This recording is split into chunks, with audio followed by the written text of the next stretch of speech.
François Mitterrand. Nicolas Sarkozy, bonsoir. Bonsoir. Vous êtes du RPR et vous êtes plutôt favorable au oui, donc François Mitterrand vous a pas convaincu ce soir. Même question, a-t-il eu raison de se livrer à cet exercice? Moi, je ne suis pas plutôt favorable. Je suis tout à fait favorable au oui. Et ce qui m'a convaincu, écoutez, je vais vous dire très franchement, j'attendais avec un peu de crainte cette émission. Parce que je me disais que plus les dirigeants socialistes, et le premier d'entre eux, François Mitterrand, s'expriment, plus c'est difficile pour nous. Tant les Français ont envie de manifester leur rejet du socialisme et non pas leur adhésion à l'Europe. On attendait cette émission, il y a eu un très grand battage médiatique, on nous a annoncé que c'était le grand moment de la campagne. En fait quoi, on a eu une émission plutôt sympathique avec un président, comment pourrais-je dire, qui m'a semblé manquer un petit peu de souffle.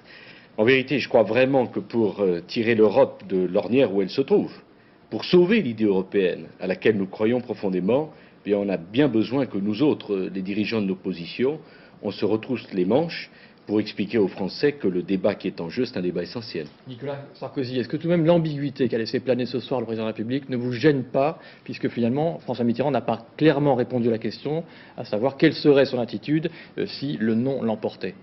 Gilles Leclerc, quand confusion quand tu nous tiens. Mais est-ce que ça vous étonne vraiment que François Mitterrand entretienne la confusion? Voici un homme, le président de la République, et avec le respect que je dois à la fonction, qui n'a fait que cela tout au long de sa carrière politique.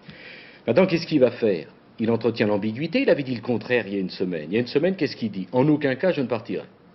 Au début de l'émission, qu'est-ce qu'il dit? Ce n'est pas un plébiscite, donc je ne partirai pas. Et au milieu de l'émission, tout d'un coup, il dit « Ah, mais il y a peut-être des arguments ». Ma conviction, elle est faite depuis longtemps. François Mitterrand n'est pas le général de Gaulle, il ne partira pas.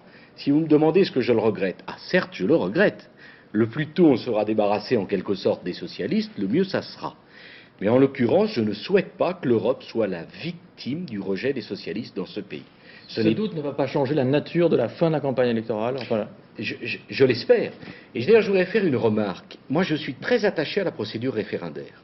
Je crois que c'est très important et je ne regrette pas le référendum. Je ne suis pas de ceux qui disent « Ah, mais les Français ayant un doute, il faut regretter le référendum ». Et je dis à ceux de mes amis qui sont partisans, comme moi, de la procédure référendaire, qu'ils fassent attention. Car à vouloir transformer les référendums en plébiscites, on aboutira au résultat inverse, c'est-à-dire qu'il n'y aura plus jamais de référendum. Donc je souhaite vraiment que dans cette campagne, on reste sur la question qui est posée, oui ou non, la France doit-elle continuer à poursuivre le processus de construction européenne? Je souhaite qu'elle réponde oui. Merci Nicolas Sarkozy.